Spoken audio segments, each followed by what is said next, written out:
Hey everybody, so today I put the hydraulic auger on the M series because we're in the bigger building and we're going to try and get posts in for 10 stalls today. I think it's going to be like 22 posts total or 20 posts for the doors and everything. The 3-point auger, it's really nice to have, but when you got to do this much and the ground's really rocky, it just doesn't do it. To do the other 3 stalls, I went through like 40 shear bolts and it was just really a pain.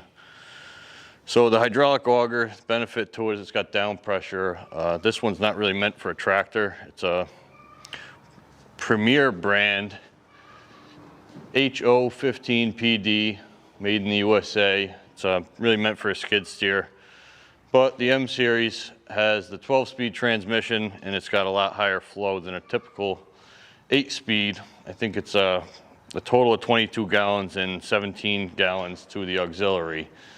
So it runs the auger just fine. This is what we use for all the pasture fencing. And I also put a 12-inch bit on there, so we got a little bit more room to play when the post is in there. These are all 4x6 posts, so with the 8 or the 9-inch bit that was on the 3-point, you didn't really have much room to play. So if you're a little bit off, you had to start digging out by hand, and I don't really want to do that. I just want to get this all done. So since the way I got everything set up right here with the saw set up, the lights, trailer with all the posts and all that, I want to get these first couple done first and get these ones in and set. I'm just going to put them together with a 2x4. Well, the foam set so they'll stay straight, and maybe put a piece to the divider. I put a couple of divider tracks up. All these are is just a U-channel that goes on the wall, and then I'll be cutting. You just cut your tongue and groove piece, it slides right in here. And on the post, it's going to be the same thing on there, and that's the divider wall. And the stall fronts will be a little bit different. So what I feel the best way to do it is going to be put all the divider posts in, and then come back in and measure off the divider post that you put in for the door post so they're more accurate. But for right here, I'm going to try and get these 3 stalls, the dividers and the doors, all done at once, because or else I'd have to move all that stuff to be able to come in there. So I'm going to try and work my way out.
Alright, so the first hole was a success. The string is just there to mark the center for the holes I'm drilling. That's not where the posts are going to be going. I'll be putting a different string up there for when we're doing that. But so far it's looking good. Hopefully the rest go that way. I covered my paint line for the next hole, so maybe I'll find a different way, put something on this string to find where the next hole is going to be. So we got the first 8 posts in, and I forgot to switch the pilot tip from the 9-inch bit onto the 12-inch. So when I was putting it down, there was nothing biting in right away, so it was kind of walking and pulling back, and our holes were a little off, and we had to do a little bit of hand digging, but didn't get hung up on any rocks, luckily. So just gonna continue with the rest of the holes. We got quite a bit done. We got 8 posts in, and we got some dividers up, so we don't have to put, so we could reuse the 2x4s that we're using for bracing.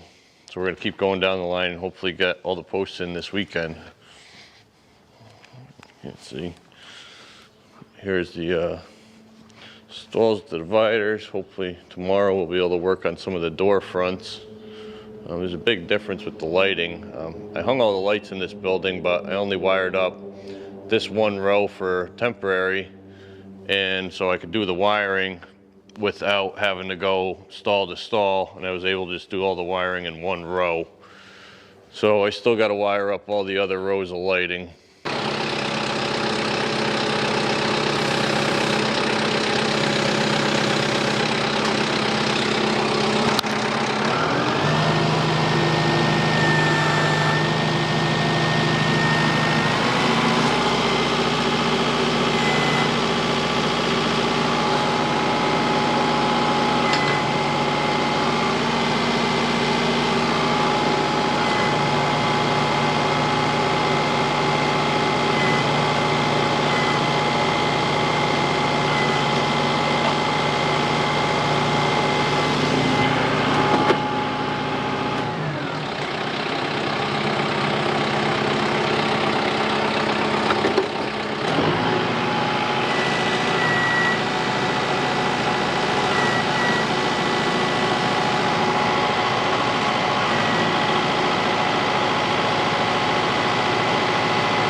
The one downside to loader mounted auger is on a tractor, the loader sticks out, so the geometry of it doesn't go straight up and down like a skid steer would. So I like to start the hole, get it set, and then I got to back up a little bit to get it to go down straight, but it's really not a big deal. It's just really nice to not be able to break shear pins, get stuck on rocks, get jammed up, and I got reverse if I need it. And I can get the holes about 4.5 feet, no problem.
So all the holes are officially dug. On most of the stalls, we already got the dividers up for the day. It was just easier to get the dividers done because we needed 2x4s for bracing. And the dividers work just good for bracing, and they got to get done anyway, so it was good to do them now. So there's 6 there, I believe, 2 there, and 4 more to go here. I'll turn the camera so you could see. Flip this around. But the lights definitely look good. The M series did great with the auger. But so far, definitely happy with how things are coming out. This really is only, we started all this last night. And once we put the fronts on, we could take the 2x4 bracing off of the fronts. So I'm sure, as most of you know, we've been super busy around here. The last video we posted was, I think, tedding hay. And when it came to baling, we never even got around to making a video. We were just so jammed up and just needed to get it done. But the baling went pretty good. We didn't really have the help we needed to get it done, but we made do with what we had. But it's also my busy season at work, so the shifts are really long currently, and come next week I'll be working 12 hours a day, 6 days a week, and I'll be on night shift, so videos might be slowing down a little bit. I know they already have, but we're going to do what we can. But for everybody that watched this video tonight, I really appreciate you watching. Hopefully we'll get some more progress done in here tomorrow, and I'm hoping to have these 10 stalls done by next week. So that way, when I go to work every day, all the temporary stalls can be down and the horses can be living in actual stalls. So that would be nice. So if you haven't already, please hit the subscribe button. We really appreciate it. I know things have slowed down a bit, but right now I think we're only like 30 away from getting monetized, and that would help us out big time if we could just hit that point and hit 1,000 subscribers. Our watch hours are, I think, 14,000, so there's no problem there. But yeah, getting monetized would be a big accomplishment for us. We only started this really not that long ago. And when we had time at first, we were hitting it really hard, getting a video almost every day, and then it shows that what we did. But we're gonna do our best to keep them coming for everybody, and yeah, we'll see you on the next one. Thanks, everyone.